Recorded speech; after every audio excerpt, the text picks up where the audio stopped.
Bom dia pessoal, o Homem da Montanha aqui.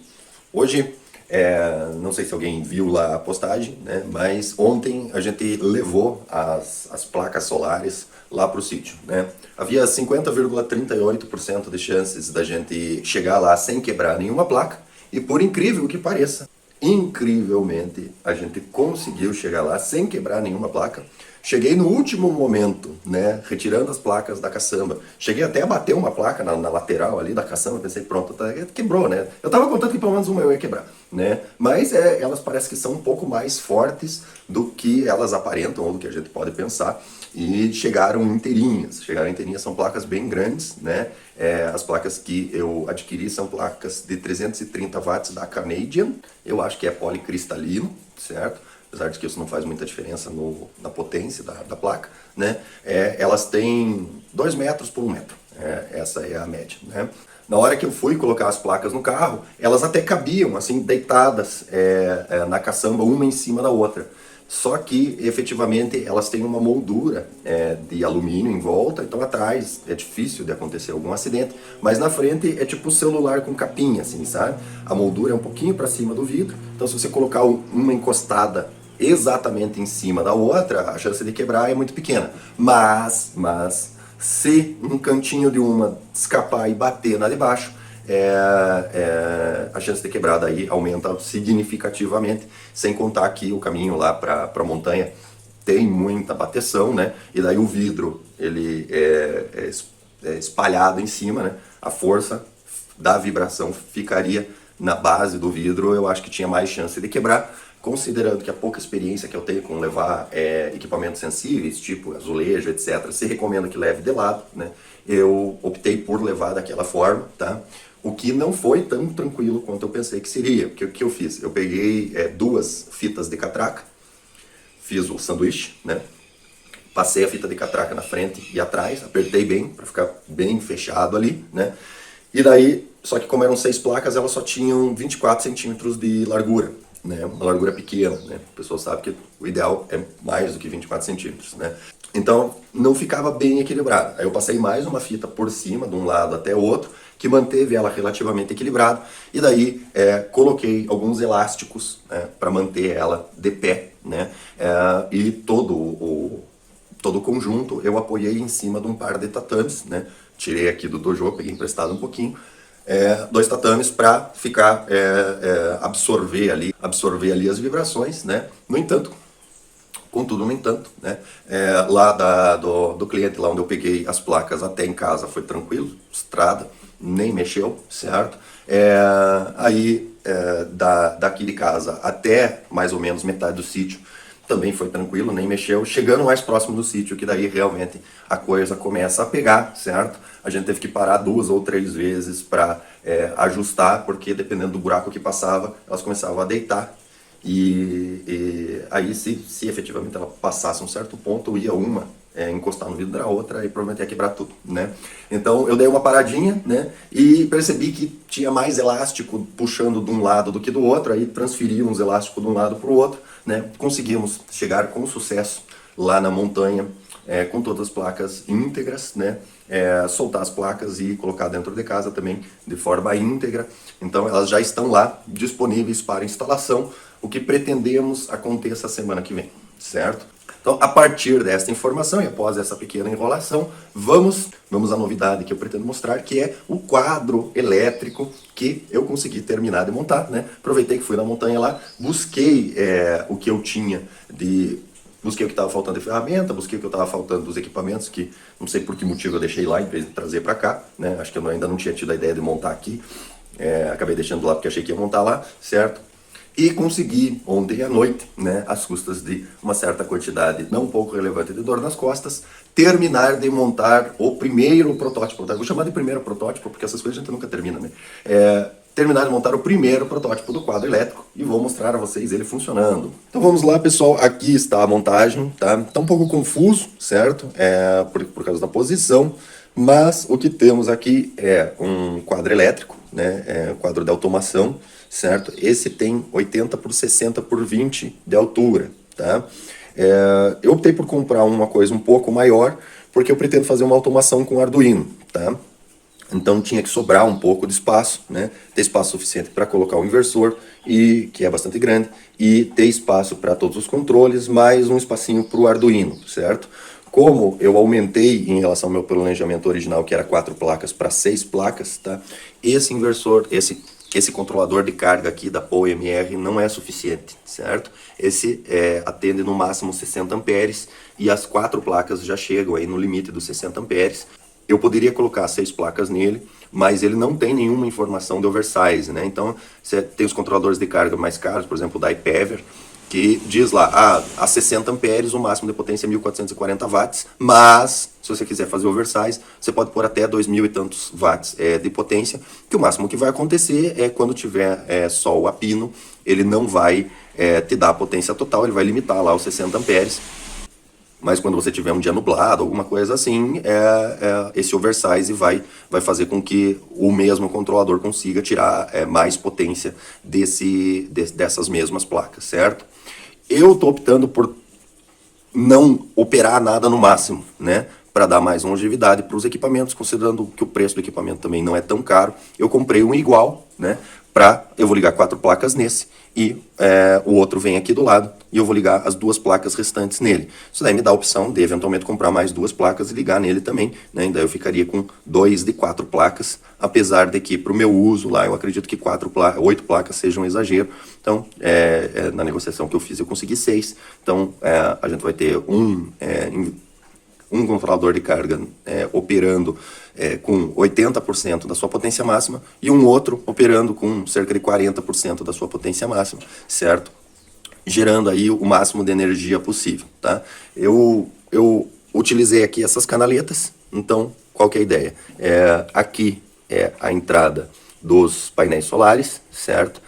Que descem aqui, vem para esse disjuntor de 20 amperes, que é o máximo que os painéis geram vai dar acho que 95 watts, certo? Então, para desconectar os painéis, só desconectar aqui. Eu comprei um igual desse e um igual desse. Então, aqui do lado vai vir um outro para conexão dos painéis solares, vai subir aqui, vai entrar no conector de painéis solares do outro controlador de carga, certo? Aqui no meio a gente tem a saída para as baterias, certo? Onde ele vai fazer liberar a corrente. Por enquanto eu estou com 2 fios de 6 milímetros conectados. Eu vou ligar mais 2, fica com 4 fios de 6 milímetros aqui. Eles correm pela canaleta e saem aqui. Então a gente vai ter 8 fios saindo aqui para as baterias, tá?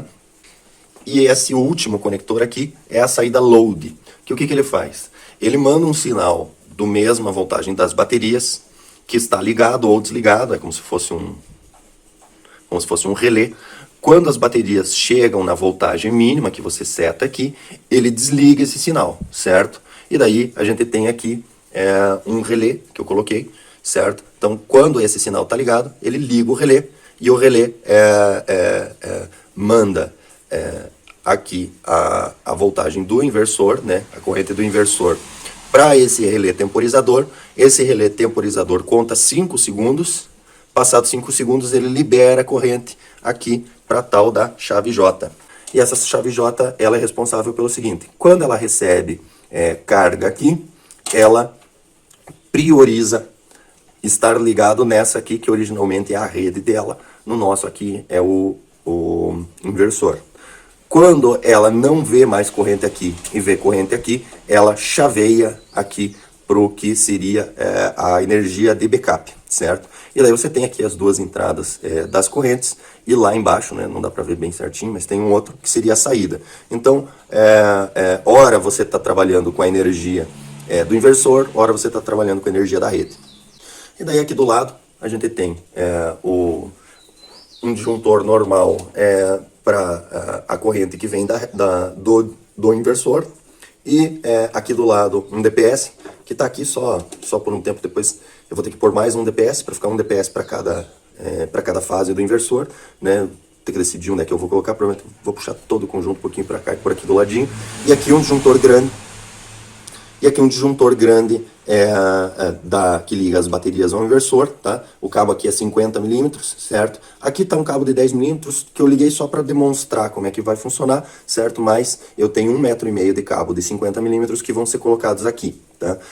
Como o cabo de 50 milímetros é um cabo muito difícil de trabalhar, eu vou deixar para instalar ele só realmente lá no definitivo. Eu não vou mexer, nem coloquei as ponteiras ainda, porque essas ponteiras aqui, o cabo de 50 milímetros dificilmente ele encaixa ali no borne do conector. Então eu comprei uns conectores que eles facilitam esse encaixe aí, só que ele tem posição para colocar. Então eu vou deixar para colocar na posição certa lá no definitivo, tá? E aqui a gente tem um inversor de onda senoidal pura da Panda, tá? Que é o que vai gerar energia, 3.000 watts, tá? É o suficiente para dar e sobra bastante para casa lá, certo? Ele está bastante adequado para o uso que eu vou fazer. Vi o pessoal falando bastante bem desse inversor, tá? Então optei por esse aí. Ele tem aqui a exaustão, né? E ele não puxa o ar para lá, ele faz uma exaustão para cá, certo? Isso daí me colocou num dilema, porque o que acontece? Muita gente, eu vejo, colocando o inversor dessa forma, né? De lado, que seria melhor para fins de circulação do ar aqui. Porém, qual que é a questão? Ficaria muito difícil de fazer essa ligação com os cabos aí, com ele de lado, e principalmente passar a fiação colocando desse lado. Então o que eu optei? Eu optei por colocar ele assim mesmo, certo? Não é o ideal, porque o ar quente vai acabar saindo para cá, mas o que eu pretendo fazer é colocar um exaustorzinho aqui, certo? Puxando o ar para fora. Então ele vai jogar o ar quente para cá e esse ar quente vai ser sugado para fora, resolve o meu problema, certo? E pretendo colocar mais um exaustor aqui em cima para sugar todo o ar para fora, né? Tudo isso, a princípio, controlado por um Arduino para não ficar fazendo barulho à toa, né? Deixar para ligar os exaustores apenas quando efetivamente tiver necessidade. E aqui eu só coloquei os cabos aqui para não esquecer de levar esses cabos, mas a princípio o Arduino com a automação vai ficar nessa posição aqui. Eu pretendo depois fazer uma automação bastante completa, gravando na internet o que está gerando, em que posição que está, se está ligado na rede ou se está ligado no inversor, enfim, alguma coisa assim que até me permita controlar pelo celular, eventualmente alguma coisa, mas esse é um projeto posterior que eu vou fazer depois, né? Vou mantendo vocês atualizados, tá? Então, já ultrapassando aí o blá blá blá, vamos ver o troço funcionar, certo? Então, o cérebro, né, do sistema é o controlador de carga, que para que tenha algum funcionamento a gente tem que ligar nas baterias, como se ele estivesse carregando as baterias, e vamos fazer isso agora. Então, uma vez ligado aqui o controlador de carga, certo? Apareceu lá, tal, ele liga, ele faz essa checagem ali do ventiladorzinho e tal, e ele já alimentou aqui, vocês podem ver, tá ligado esse relé, tá? Esse relé, o que ele faz? Ele tem uma fase entrando aqui no comum, uma fase indo do normalmente aberto para o relé temporizador, certo? Quando o relé temporizador contar os 5 segundos, ele vai liberar essa fase vai vir aqui e vai alimentar a chave J no principal, certo? E daí o neutro também alimenta ali a fase J no principal. Saindo aqui do normalmente fechado, essa mesma fase vem e alimenta aqui a chave J na indicação da rede. E daí o neutro também, saindo lá da fase do inversor, vem e alimenta a rede, tá? Ah, César, por que você não fez puxando o jampeamento direto da rede, tá? Por quê? Porque é o seguinte, pessoal, as faltas de luz são extremamente frequentes lá, tá? Extremamente frequentes. E, às vezes, falta luz por 2 dias, 3 dias, a depender de onde caiu a árvore, a depender de onde deu problema, tá? E qual que é a questão? Essa transferência aqui, ela existe para proteção das baterias, certo? Então, o que acontece? Se eu ligar o acionamento do desligamento do meu circuito aqui na rede, e eu tiver com luz, Beleza, maravilha. Ele vai desligar o meu inversor, vai transferir a rede da casa para a rede e a gente vai ter a proteção das baterias efetivada, tá? Mas e se tiver sem luz? Se isso aqui estiver sendo alimentado pela rede e a gente tiver sem luz, ele vai dar o comando para desligar aqui e ela vai continuar ligada no inversor. E vai gastar as minhas baterias até elas morrerem, tá?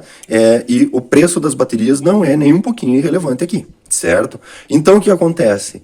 Qual é a única energia que eu tenho certeza que vai estar funcionando aqui? É o inversor, certo? Então eu liguei de uma forma onde o inversor é responsável por transferir a energia para ele quando tiver o comando do POMR, e o inversor também é responsável por desligar a energia dele mesmo, certo? Isso dá certo por quê? Porque o inversor ele vai ficar ligado 24 horas por dia, certo? Só que quando ele não tem carga em cima dele, ele tem só o consumo de stand-by, que é basicamente irrelevante, né? Entre um dia e o outro, né, considerando a quantidade de placas que eu tenho, vai ser o suficiente para repor pelo menos o consumo em stand-by do inversor. Então dificilmente o inversor vai dar uma carga suficiente para derrotar as baterias, certo? Eu poderia fazer um sistema onde o botão seria desligado lá no inversor. Aí beleza, porque daí eu teria o controle do desligamento do inversor, eu teria certeza que a gente isolaria o consumo das baterias.